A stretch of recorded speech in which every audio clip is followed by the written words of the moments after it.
The night of November 18, 1943, 22,000 feet above the North Sea, heading toward Berlin, Flight Lieutenant James Bennett crouched beneath the astrodome of his Avro Lancaster, pressing his eye against the bubble sextant as frozen air screamed past at 190 miles per hour. His hands, numb despite silk glove liners and leather outers, fought to hold the instrument steady against the vibration rattling through every rivet of the bomber. Through the curved plexiglass dome above his navigator's station, the stars burned with impossible clarity. Vega. Arcturus. Deneb. He had perhaps 90 seconds before the pilot, Squadron Leader Crawford, would demand a position fix. 90 seconds to shoot 3 stars, work the calculations, plot the fix, and call out a correction that would either guide 444 bombers toward their target or scatter them across 100 miles of blacked-out Germany. The official procedure, the method drilled into every RAF navigator during training at Cranwell or Lindholm, called for a single careful star shot. Take your time. Ensure accuracy. 1 good fix every 30 minutes was sufficient for navigation, the instructors insisted. Patience and precision over speed. Bennett ignored every word of it. He'd already taken 4 shots in the past 12 minutes. He'd take 6 more before they reached the German capital. And if anyone at Training Command discovered he was teaching this rapid-fire method to other navigators, he'd face a court-martial for undermining official doctrine. But Bennett had learned something over occupied Europe that no training manual acknowledged. In total blackout, when every city below was invisible, when German radio navigation aids were jammed, when the G-system's range ran out past the Ruhr, and when weather-obscured landmarks, the stars were all you had, and 1 fix every half hour meant you were lost for 29 minutes. If you're enjoying this deep dive into the story, hit the subscribe button and let us know in the comments from where in the world you are watching from today. The crisis began 17 months earlier, in the summer of 1942, when RAF Bomber Command finally confronted a truth that reconnaissance photographs made undeniable. Despite 2 years of nighttime strategic bombing, despite thousands of sorties and hundreds of aircraft lost, British bombers were missing their targets by miles.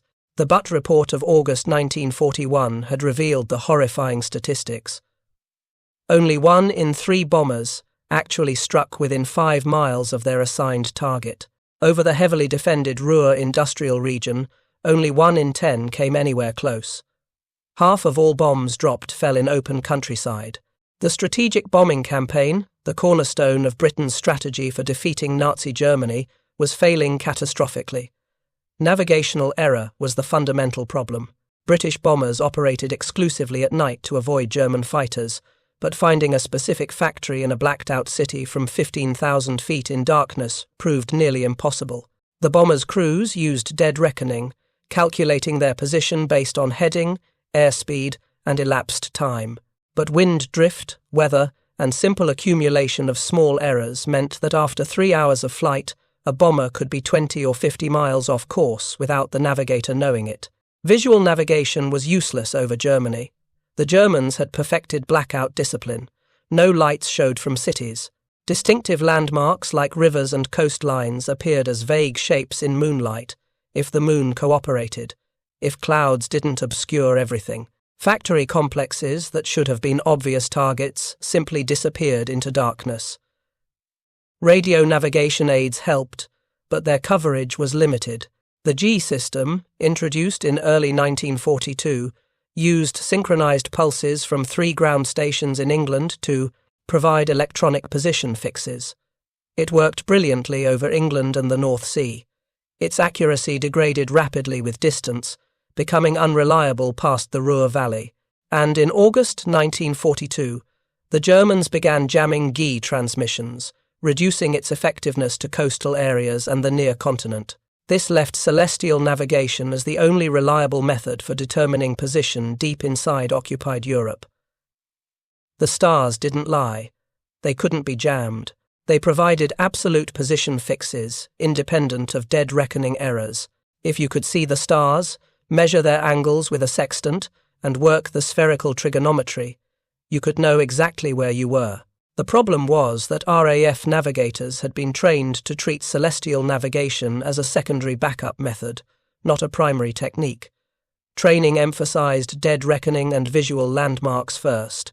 Star shots were something you took occasionally when conditions permitted to verify your dead reckoning position. The process was time-consuming and demanding.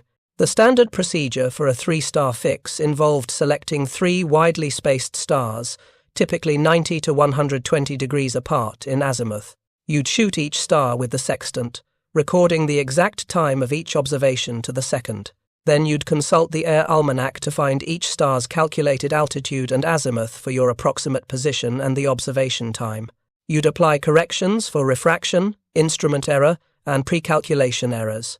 Then you'd plot 3 circles of equal altitude on your chart, each representing all possible positions from which that star would appear at that measured angle.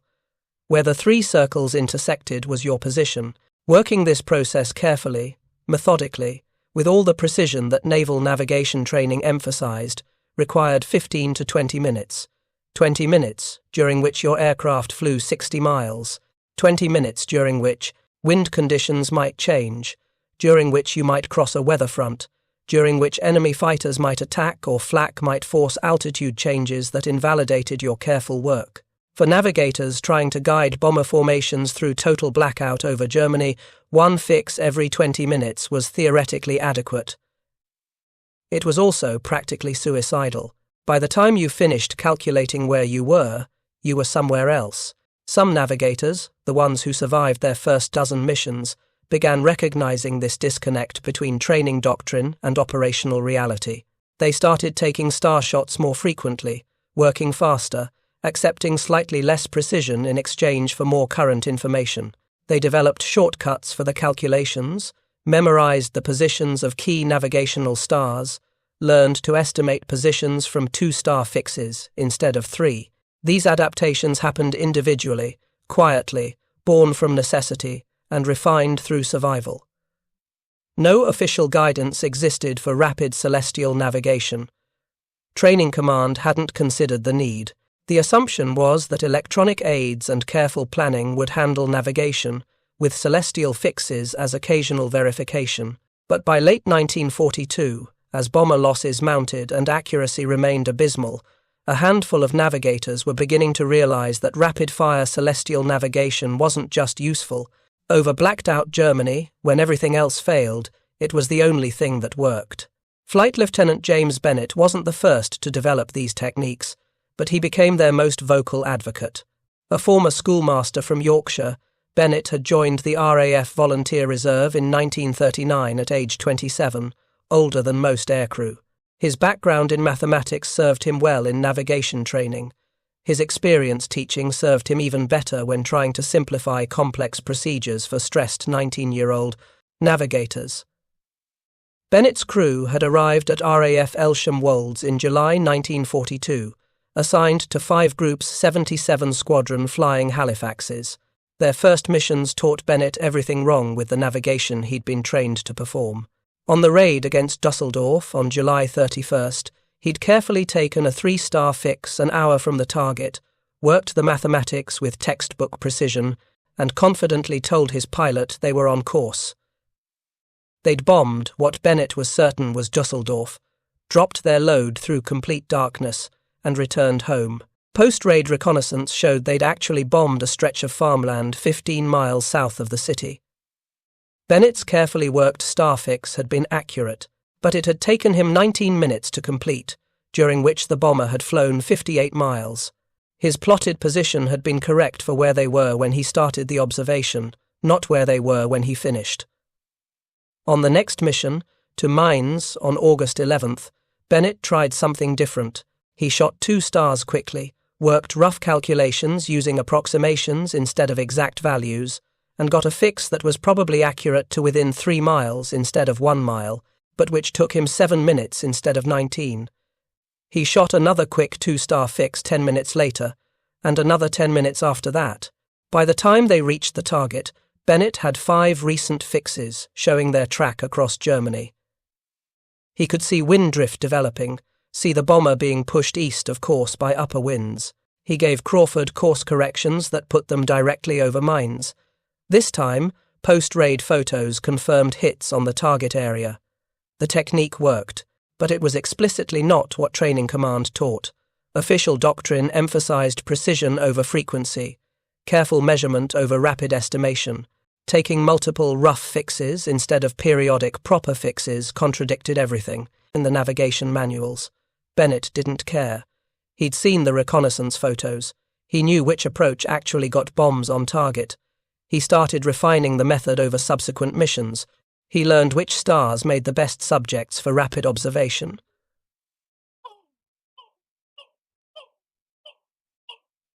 The brightest stars, obviously, but also stars at useful azimuths that would give good position cuts. He memorized the altitude curves of key navigational stars for different latitudes, eliminating entire pages of calculation.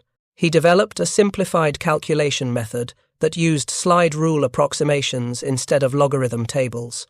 Most importantly, he stopped trying for perfect accuracy. A fix accurate to 3 miles, obtained in 7 minutes, was infinitely more useful than a fix accurate to 1 mile that took 20 minutes, especially when you could get 3 rough fixes in the time it took to work 1 precise fix. The method required confidence and practice. You had to trust your ability to identify stars instantly, to take quick sextant readings despite aircraft vibration, to work calculations mentally or with minimal reference to tables. It meant accepting that each individual fix might have larger errors, but that taking many fixes allowed you to average out errors and track trends. It was Navigator's work at maximum intensity, no rest periods while waiting for the next scheduled fix, constant observation, constant calculation, constant updates to the plot. But it worked. Bennett's crew consistently found their targets. They returned from missions with strike photographs showing actual bombing results instead of empty countryside. Other navigators in 77 Squadron noticed, when Bennett's crew came back from missions that other crews had reported as target obscured or results unobserved, questions started circulating. How was Bennett navigating so accurately? What was he doing differently? In the crew rooms and briefing huts, in the informal conversations that happened between young men facing death together, Bennett started explaining his method, not in official settings, not in training lectures, just quiet discussions over tea or while waiting for transport back to quarters after a mission. He'd sketch star patterns on whatever paper was available, demonstrate his mental calculation shortcuts, explain why rough and ready was better than slow and accurate when you were navigating through flak and fighters. Some navigators were skeptical. The method seemed sloppy, unscientific, contrary to everything they'd been taught. Others were desperate enough to try anything that might improve their odds of finding the target and getting home. A few, the ones with mathematical aptitude and steady nerves, took to it naturally. By October 1942, perhaps half the navigators in 77 Squadron were using some version of Bennett's rapid celestial technique. Squadron accuracy improved noticeably. Group Captain Charles McClure, the station commander at Elsham Wolds, observed that 77 Squadron aircraft consistently returned with better damage assessment photographs than other squadrons. He mentioned this to Air Commodore Hugh Constantine, 5 Group's air officer commanding. Constantine, intrigued, asked Group Navigation Officer Squadron Leader Philip Morris to investigate what 77 Squadron was doing differently. Morris, a pre-war airline pilot who understood navigation, visited Elsham Wolds and spoke with the squadron's navigators. They explained Bennett's technique, demonstrated the rapid calculation methods, showed him their plotting logs with frequent position fixes instead of the standard widely spaced plots. Morris immediately recognized both the value and the problem. The value was obvious. Rapid celestial navigation worked. It improved accuracy dramatically. It gave navigators real-time information about their position and track instead of periodic snapshots.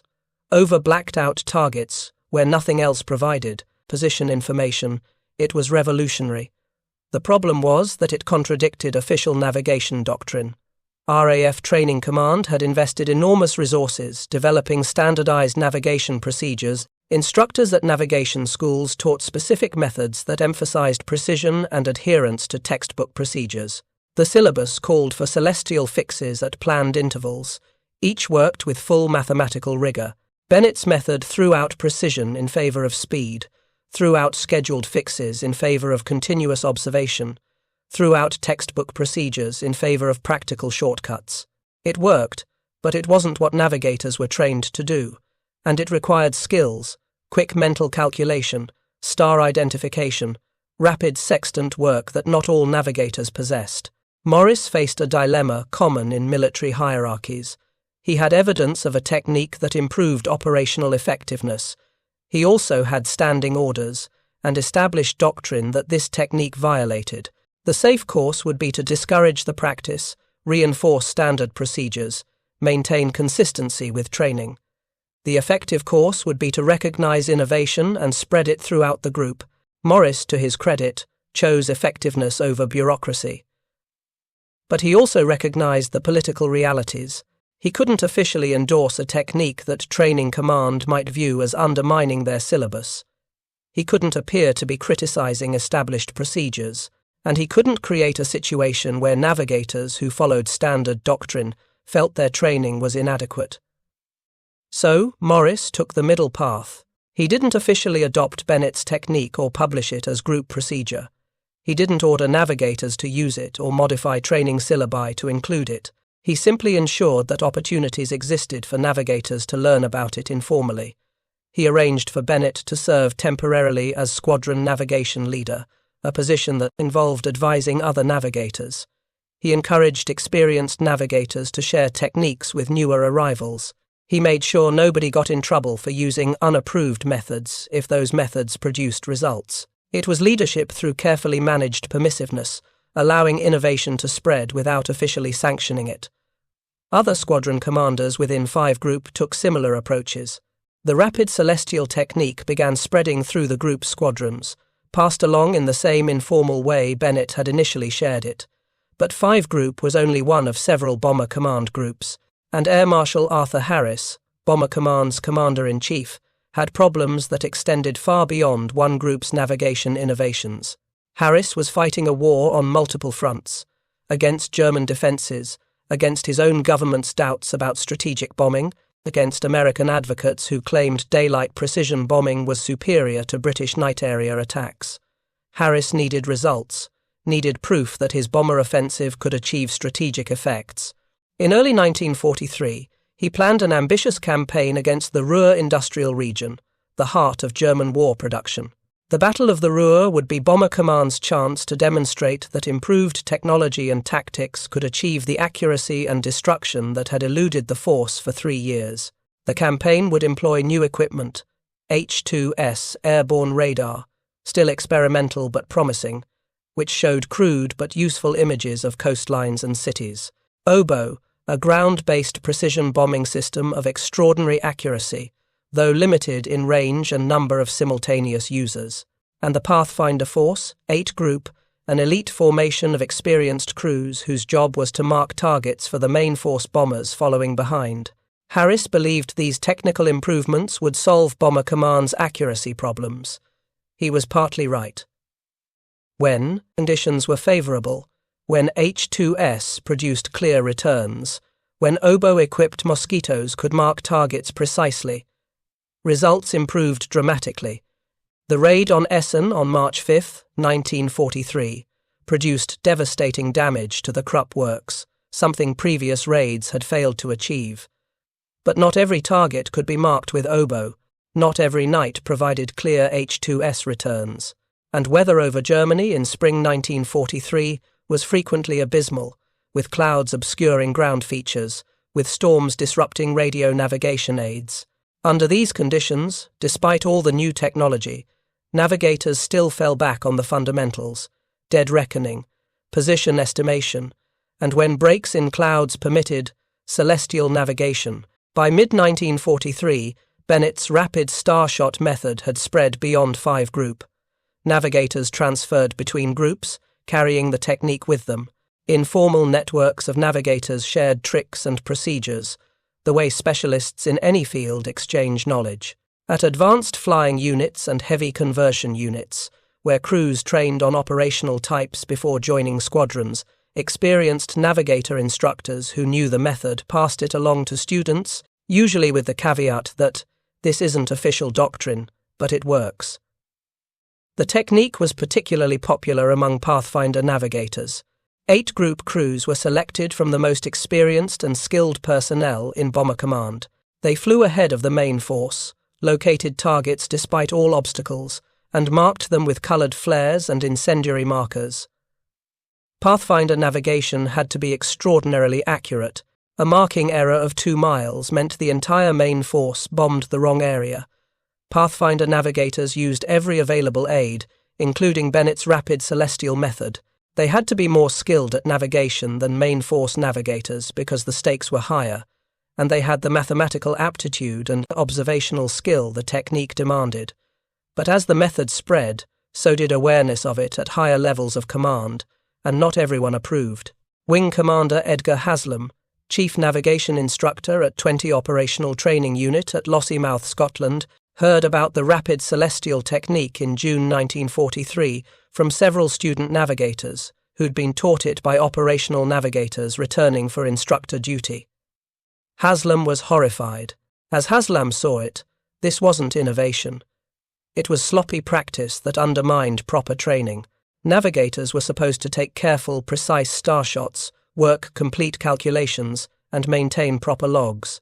Rushing through observations, using mental approximations instead of tables, accepting lower accuracy. These were shortcuts that might seem to work but actually introduced errors and bad habits. Haslam wrote a detailed memo to Group Captain Douglas Haig, in charge of Training Command's navigation schools, outlining his concerns. Navigators were being taught unofficial methods that contradicted standard syllabus. The techniques required skills, rapid mental calculation, memorization that not all navigators possessed, creating an elite within an elite that undermined the principle of standardized training. The method encouraged navigators to trust quick approximations over careful work, exactly the wrong mindset for precision navigation. Most damningly, Haslam argued that the technique's apparent success was survivor bias. Navigators who used it and returned safely credited the method. Those who used it and were lost due to navigation errors never came back to report their failures. Haig took the concerns seriously. Training Command's entire purpose was ensuring every navigator graduated with standardized skills and procedures. If operational navigators were improvising techniques not taught in schools, it suggested either that training was deficient or that operational improvisation was, undermining training effectiveness. In July 1943, Haig issued a memorandum to all Bomber Command navigation leaders. The memo noted reports of navigators using non-standard celestial navigation procedures. It emphasized that official doctrine existed for good reasons, that precision was essential for navigation accuracy, and that shortcuts might produce apparent short-term results, but led to long-term degradation of skills. Navigation leaders were instructed to ensure their navigators followed standard procedures and to discourage unauthorized techniques. The memo stopped short of explicitly forbidding Bennett's method, partly because Haig wasn't entirely certain what specific techniques were being used, partly because he didn't want to create a situation where he was ordering navigators to use less effective methods. But the message was clear. Stick to what you were taught. Don't improvise. Follow the book. Squadron and group navigation leaders found themselves in an uncomfortable position. They'd seen that rapid celestial navigation improved results, but they'd been told to discourage it. Most took the same approach Morris had, maintaining official agnosticism while quietly allowing the method to continue. But some took Haig's memo seriously. At 3 Group, Air Commodore Robert Harrison directed his navigation leaders to emphasize standard procedures. Squadron navigation leaders were told to review navigator logs and correct any deviations from doctrine.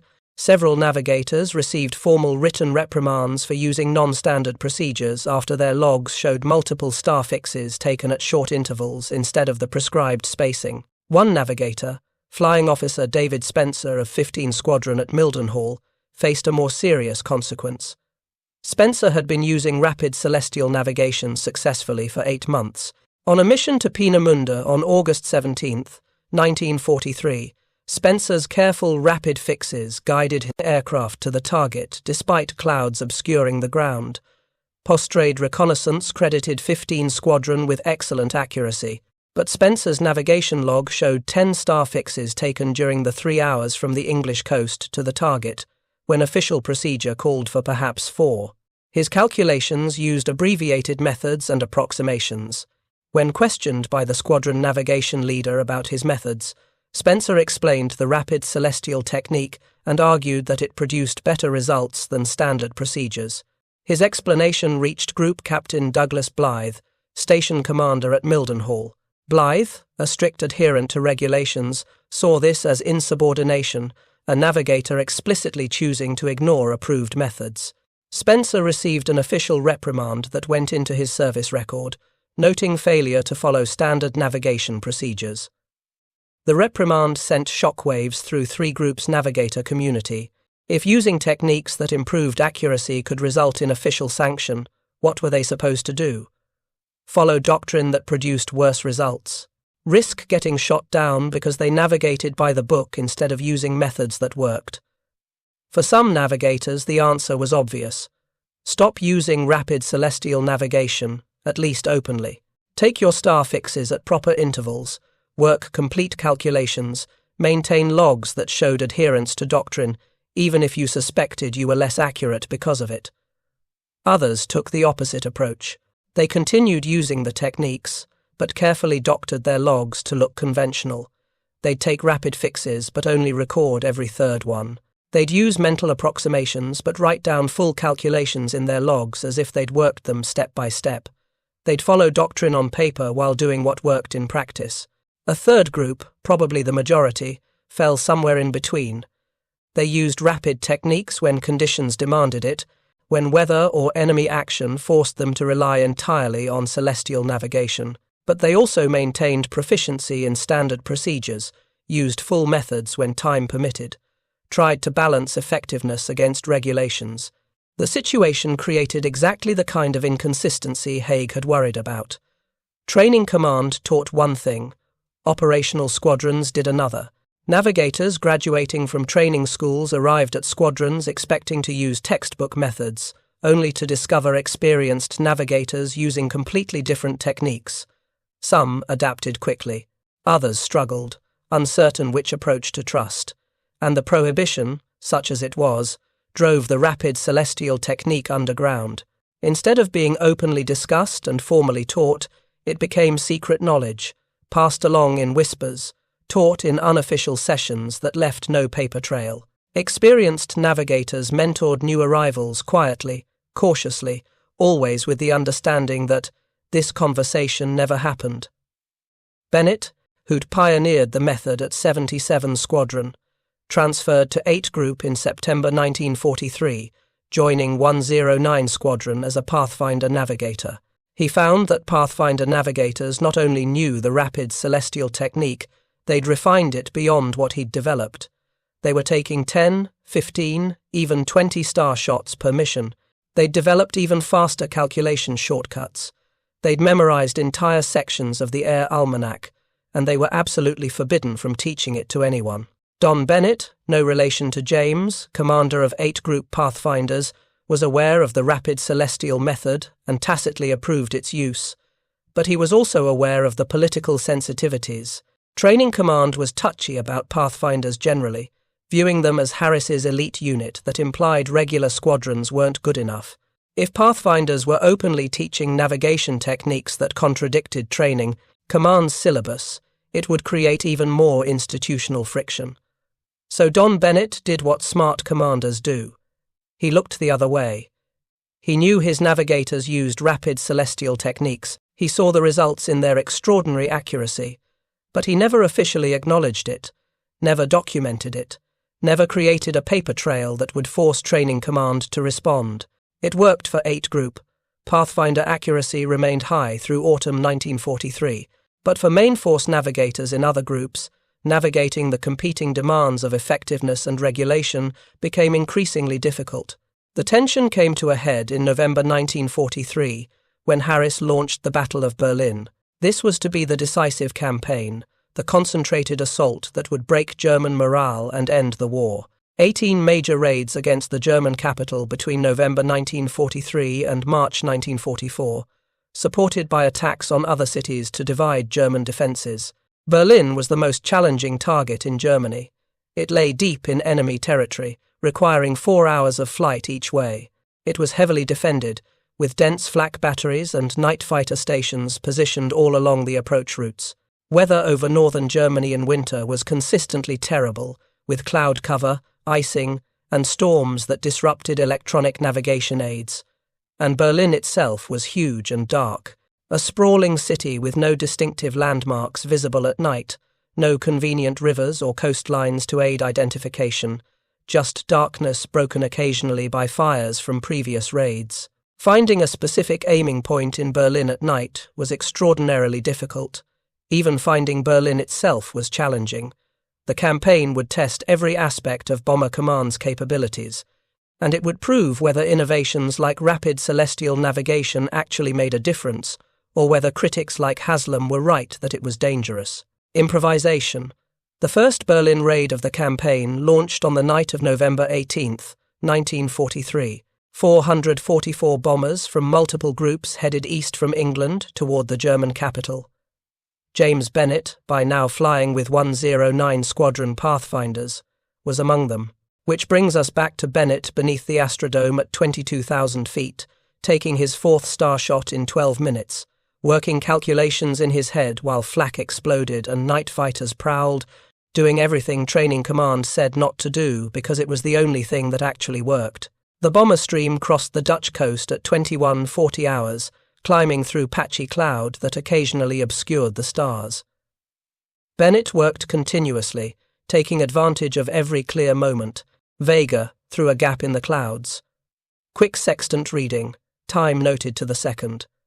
Mental calculation using memorized star positions, plot the line of position on the chart, 7 minutes elapsed. Another gap. Altair, low on the eastern horizon.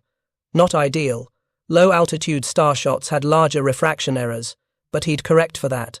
6 minutes this time.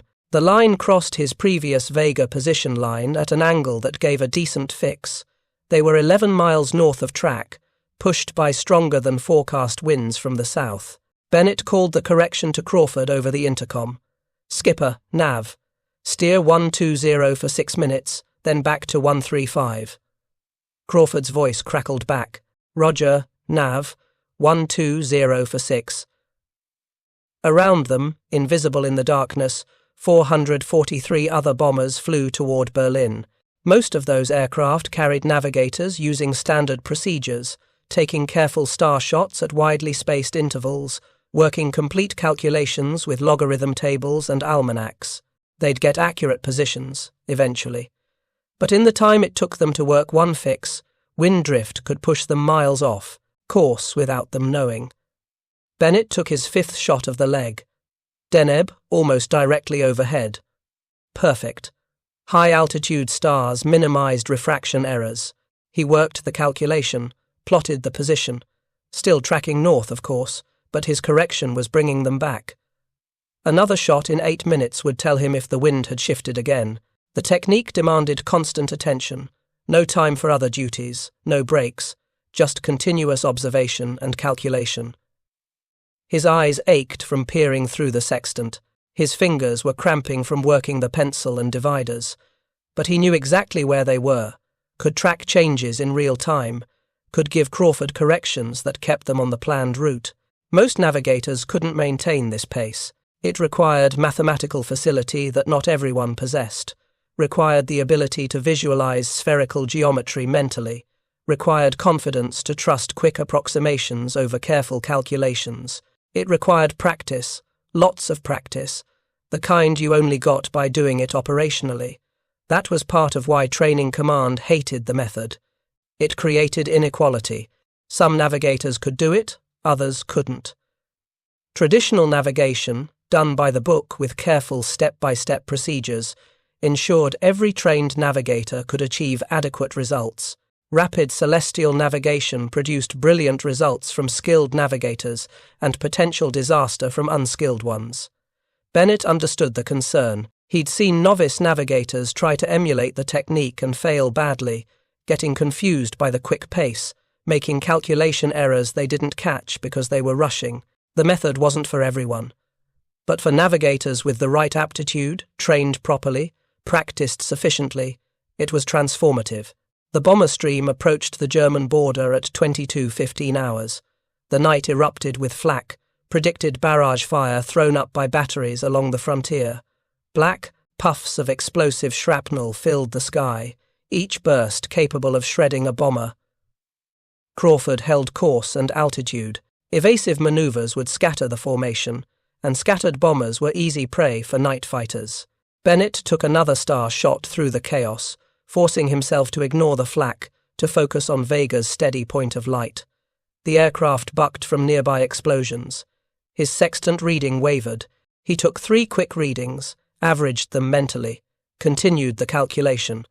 Probably accurate to 5 miles now instead of 3, but 5 miles was better than nothing.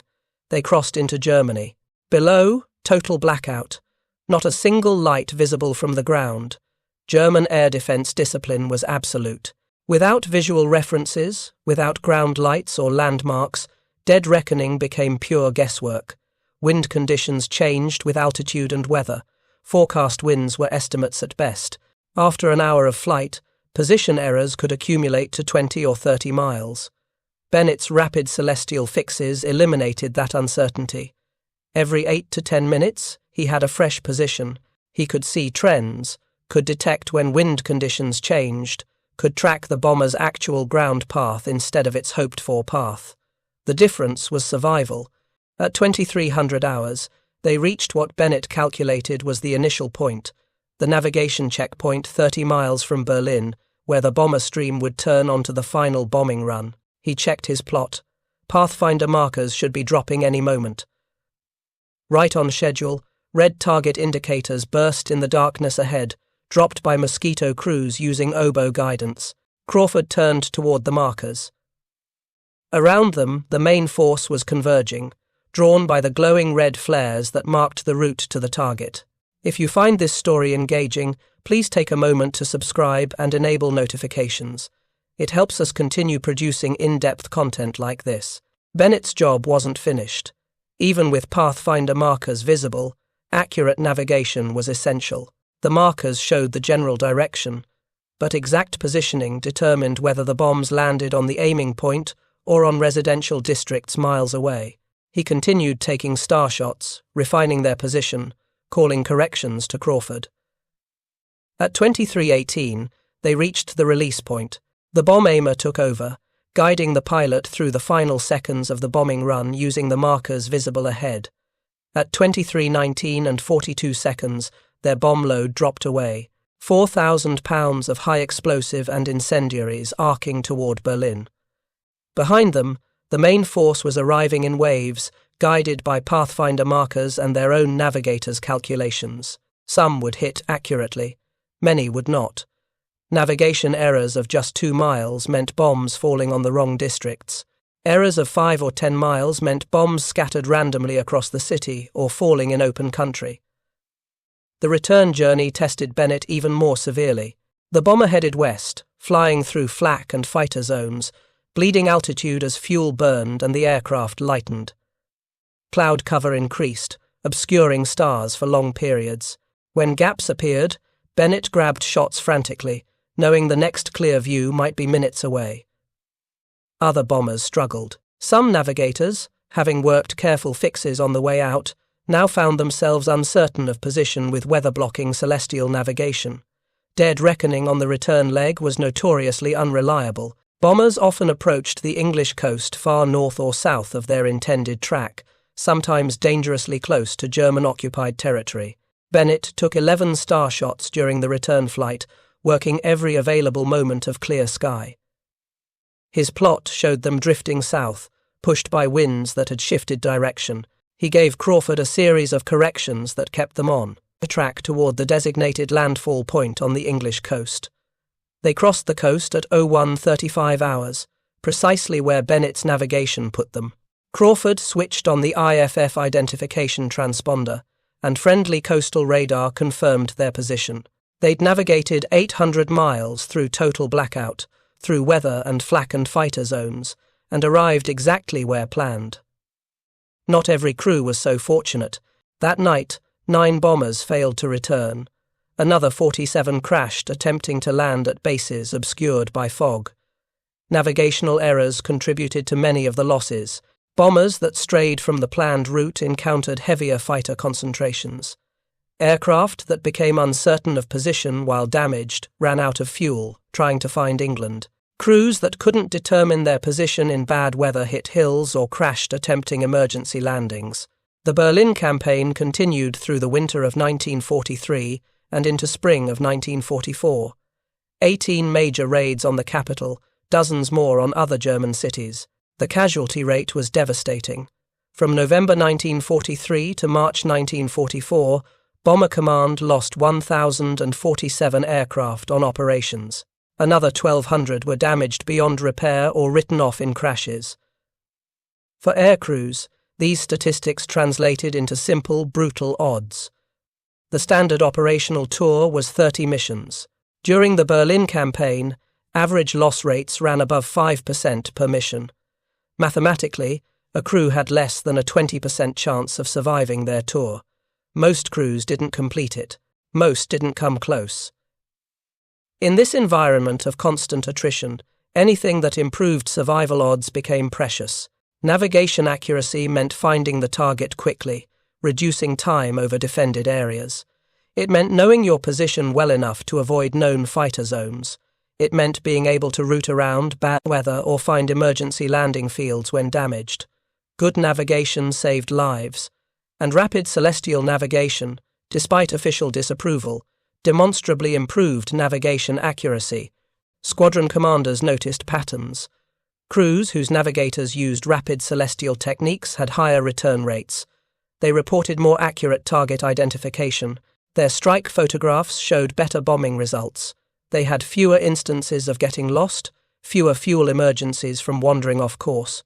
The evidence was statistical and undeniable.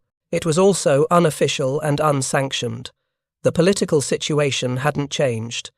Training Command still opposed rapid celestial methods. Group Captain Haig's memo still discouraged unauthorized techniques. Navigators who openly advocated the method still risked official reprimand.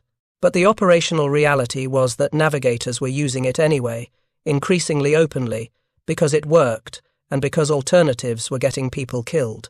In January 1944, a new factor entered the equation. A young navigator named Flying Officer Robert Dixon joined 460 Squadron Royal Australian Air Force at Binbrook. Dixon, an Australian schoolteacher in civilian life, had extraordinary mathematical ability. He'd topped his navigation training course at Port Pirie in Australia before transferring to advanced training in Canada and finally operational conversion in England. Dixon learned rapid celestial navigation from his squadron's navigation leader within days of arrival. The technique suited his aptitude perfectly. Within a month, he was taking 25 to 30 star shots per mission, far more than even experienced practitioners like Bennett. He developed his own calculation shortcuts, including a graphical method that plotted star positions directly without working through the traditional mathematical steps. More significantly, Dixon started writing down his methods. He created a short training manual, maybe 20 pages, that explained rapid celestial navigation step by step. The manual described star identification, explained the calculation shortcuts, provided examples worked from actual missions. It was clear, comprehensive, and completely unofficial. Dixon showed the manual to his squadron commander, Wing Commander Rollo Kingsford Smith. Kingsford Smith, nephew of the famous Australian aviator Charles Kingsford Smith, recognised both the value and the danger. The manual was excellent. It would allow skilled navigators to teach the method systematically instead of through hasty verbal explanations. It would preserve techniques that currently existed only in the memories of practitioners. It was also evidence of teaching unauthorized navigation methods, exactly what Training Command had discouraged. If the manual reached higher headquarters, it could cause serious problems. Dixon might face discipline. The squadron might be criticised for allowing non-standard procedures. Kingsford Smith made a decision that showed both courage and pragmatism. He told Dixon to make copies of the manual, quietly, and distribute them to interested navigators in the squadron. But keep it informal, don't publish it officially. Don't send it through normal channels, and if anyone asks, it's just notes that one navigator made for personal reference, not official training material. Within weeks, Dixon's manual had spread through 460 Squadron. Navigators who'd struggled with the technique found the written instructions clarified everything. The manual provided a framework for systematic practice. Accuracy improved across the squadron's crews, and copies began circulating beyond 460 Squadron. Navigators transferred to other units, carrying the manual with them. Friends in other squadrons requested copies. By March 1944, Dixon's unofficial manual had reached perhaps 20 squadrons across Bomber Command, passed hand to hand, copied, and recopied, sometimes with additions and annotations from other navigators. The manual's spread created an interesting situation. Rapid celestial navigation was no longer just tribal knowledge, passed orally from experienced navigators to novices. It was documented, systematized, teachable from a written text. This made it more accessible but also more visible. Eventually, someone in authority would notice. That someone was Group Captain Edward Fennessy, Chief Navigation Officer at Bomber Command Headquarters. In March 1944, Fennessy received a copy of Dixon's manual from a squadron commander, asking whether this material should be formally incorporated into navigation training. Fennessy read the manual carefully. As a pre-war Imperial Airways captain with thousands of hours of celestial navigation experience, he immediately recognized the technique's value. The methods Dixon described were sound. They sacrificed precision for speed, but the trade-off was appropriate for operational conditions. The calculation shortcuts were clever approximations that maintained adequate accuracy while dramatically reducing workload. From a professional standpoint, Fennessy believed the manual should be official doctrine. It represented genuine innovation, developed operationally, proven effective. Incorporating it into training would improve navigation accuracy across Bomber Command. From a political standpoint, the situation was more complex. Training Command had already taken a position against rapid celestial methods. Air Marshal Harris had enough conflicts with other RAF commands without creating another by seeming to support unauthorized training materials. And there was legitimate concern that documenting the technique officially would encourage less skilled navigators to attempt methods beyond their capabilities. Fennessy drafted a carefully worded memorandum to Harris, outlining the situation. He noted that many operational navigators were using rapid celestial techniques with apparent success. He acknowledged that the methods contradicted standard training, but argued that operational necessity sometimes required adaptation. He recommended that Bomber Command officially recognize the technique while emphasizing that it required significant skill and should only be used by experienced navigators. Harris read Fennessy's memo with his typical directness. Harris was famously impatient with administrative bureaucracy. He cared about results, about bombing accuracy, about winning the war. If navigators had developed methods that improved their accuracy, Harris wanted those methods used. Politics with Training Command were secondary concerns. On March 29, 1944, Harris sent a memo to his group commanders. The memo noted that some navigators were using rapid celestial navigation techniques with success. While these methods differed from standard training procedures, they appeared to be effective under operational conditions. Group commanders were directed to evaluate the techniques within their groups and determine appropriate use. The memo carefully avoided explicitly endorsing rapid celestial navigation or criticizing Training Command's position. But the message was clear. Harris wasn't going to prevent navigators from using methods that worked. Group commanders had permission to support the technique, provided they did so carefully. For navigators who'd been using rapid celestial methods underground, Harris's memo changed everything. They were no longer violating unofficial policy. They had tacit command approval. Squadron navigation leaders could teach the technique openly instead of through whispered instruction. Dixon's manual could circulate without risk of discipline. The change in official tolerance came at a crucial moment. By spring 1944, The strategic bombing campaign was entering its final phase. The Normandy invasion was approaching, requiring intensive tactical bombing to disrupt German defences and transportation. After D-Day, Bomber Command would resume strategic operations with new urgency, supporting Allied ground forces as they pushed into Germany. Navigation would remain critical. Tactical bombing required even greater accuracy than strategic area attacks. Supporting ground forces meant hitting specific targets near friendly positions, where errors could cause friendly casualties. The campaign into Germany would require navigating to targets deep in enemy territory, often in weather that obscured electronic navigation aids. Rapid celestial navigation became, if not officially endorsed, at least officially tolerated. Navigators new to operational squadrons learned it as part of their introduction to combat flying. Squadron navigation leaders taught it openly, using Dixon's manual or their own developed materials.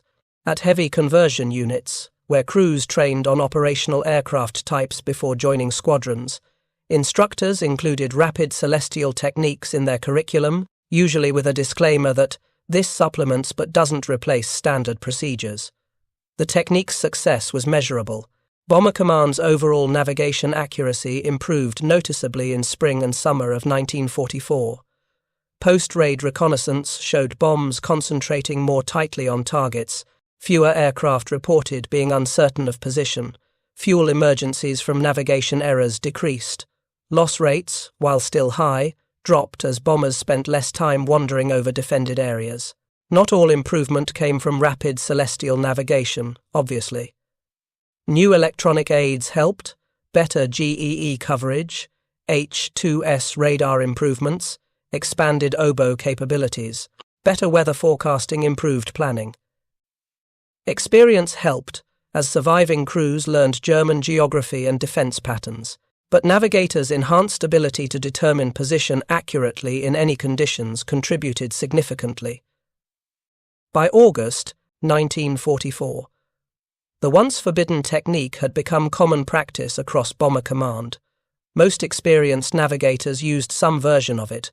Training still emphasized standard celestial navigation procedures, but instructors now often mentioned that once you're operationally experienced, you may find faster methods useful.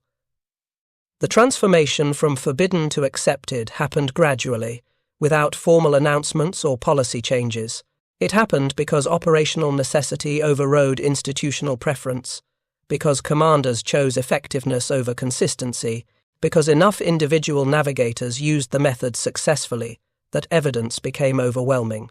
James Bennett, who'd pioneered the technique in 77 Squadron back in 1942, completed his Pathfinder tour in April 1944. He'd flown 64 operations, far more than the standard 30-mission tour, accumulating this extended service through his original tour plus his Pathfinder commitment. He'd navigated to virtually every major target in Germany, through every weather condition, against every defense. His navigation logs, preserved in his squadron records, showed the evolution of rapid celestial technique. Early missions showed standard, widely spaced fixes. By his 10th mission, he was taking multiple fixes per hour. By his 30th mission, he was averaging one fix every 8 minutes throughout long-duration operations. His final missions showed extraordinary frequency, sometimes 30 or more star shots on a single 8-hour mission. Bennett survived, one of the relative few from the early campaigns. He left operational flying for a training role, ironically at an operational training unit, where he taught navigation to new crews. He was now authorized to teach the methods that had been forbidden when he developed them. The techniques he'd passed along in whispered conversations in crew rooms were now part of curriculum. Robert Dixon also survived his operational tour, completing 30 missions with 460 Squadron by September 1944. His manual, refined through multiple editions, had become the standard reference for rapid celestial navigation, copied and distributed across Bomber Command. After completing his tour, Dixon returned to Australia, eventually resuming his teaching career. He never knew how widely his manual spread or how many navigators used his methods, but the technique's impact extended far beyond individual survival or navigation accuracy. The rapid celestial navigation story represented something larger about how military organizations innovate during war. Official doctrine develops slowly, through formal channels, tested and validated before implementation. But war doesn't wait for formal processes. Combat creates pressures that demand immediate solutions. Innovation under combat conditions happens through individual initiative, developed by practitioners facing operational problems, shared informally through professional networks, adopted because it works regardless of official sanction. These innovations often contradict established doctrine, creating tension between what regulations prescribe and what operators actually do. Smart commanders recognize this tension and manage it carefully. They don't automatically suppress innovation that deviates from doctrine, but they also don't abandon standardization entirely. They create space for operational adaptation while maintaining enough consistency to function as organizations. Harris and his subordinate commanders handled rapid celestial navigation well, not by officially endorsing it immediately, which would have created political problems, but by quietly tolerating it, allowing it to prove itself, and eventually incorporating it into practice without formal policy changes. The technique spread because it worked, was refined because practitioners shared knowledge, and succeeded because commanders prioritized results over regulatory purity. The story also illustrates the challenge of training versus operational reality.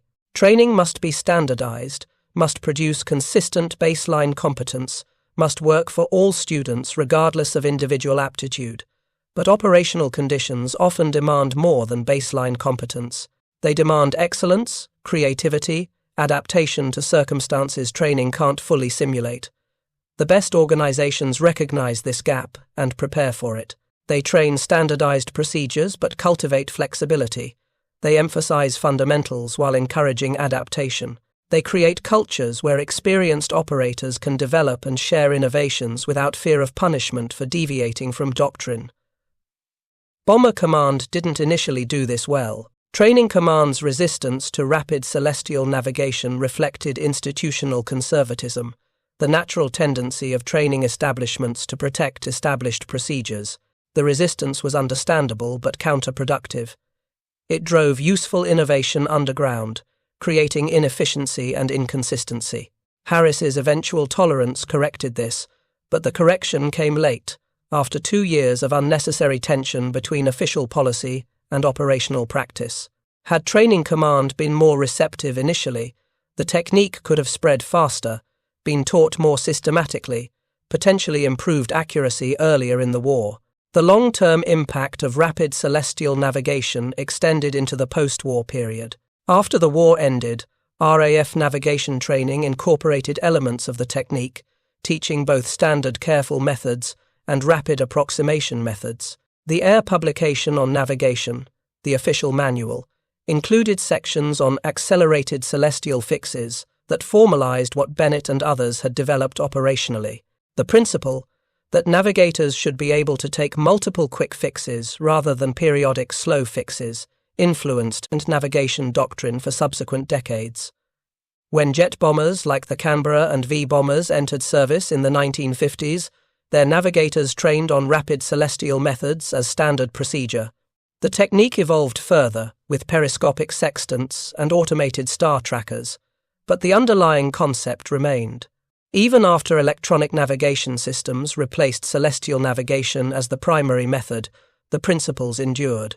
Inertial navigation systems, GPS, and modern integrated navigation still embody the concept that Bennett pioneered. That continuous position updates are better than periodic fixes, that real-time awareness of position and track is essential for accurate navigation. The navigators who developed and used rapid celestial navigation rarely received recognition for their innovation. Unlike aircraft designers or tactics developers, navigators worked in obscurity, their contributions visible only in statistics and success rates. Bennett received no special awards for developing the technique. Dixon's manual was never officially published. The hundreds of navigators who used the method and survived did so anonymously. Yet their collective contribution was significant. Navigation accuracy improved measurably after rapid celestial techniques spread. bombing effectiveness increased, survival rates improved. These outcomes affected the strategic bombing campaign's overall success, affected how quickly the war ended, affected how many lives were saved or lost. In the final analysis, the forbidden starshot method represented both individual ingenuity and organizational adaptation. Individual navigators, facing operational problems, developed solutions using their knowledge, skills, and creativity. The organization, initially resistant, eventually recognized value and adapted accordingly. The process was messy, took too long, created unnecessary friction, but ultimately succeeded. The lesson applies beyond World War II bomber: navigation. In any complex organization facing changing conditions, the gap between formal procedure and effective practice will emerge. Practitioners will innovate, will develop methods that work better than officially prescribed approaches. How organizations respond to this innovation determines their adaptability and effectiveness. Suppress innovation to maintain control, and you reduce adaptability, drive useful developments underground, create cynicism among practitioners. Embrace innovation uncritically, and you lose consistency, risk untested methods, potentially encourage dangerous improvisation. The optimal path, exemplified eventually by Bomber Command's handling of rapid celestial navigation, recognizes innovation, evaluates it honestly, and incorporates what works while maintaining essential standards. This requires commanders with enough confidence to admit that official procedures might not be optimal, enough wisdom to distinguish useful innovation from dangerous shortcuts, and enough courage to support effective practice even when it contradicts established doctrine. The navigators who perfected rapid celestial navigation over blacked-out Germany understood this intuitively. They weren't rebels rejecting authority. They were professionals solving operational problems using the best methods available. When official procedure worked, they followed it. When operational necessity demanded something different, they adapted. And when they found methods that worked better, they shared them with colleagues who faced the same challenges. This practical, results-oriented approach to doctrine and procedure served them well. It saved lives, improved mission success, contributed to eventual victory, and it left a legacy, not just in navigation techniques but in the broader principle that organizations must balance standardization against adaptation, that rules exist to serve objectives rather than the reverse. Thank you for watching. For more detailed historical breakdowns, check out the other videos on your screen now, and don't forget to subscribe.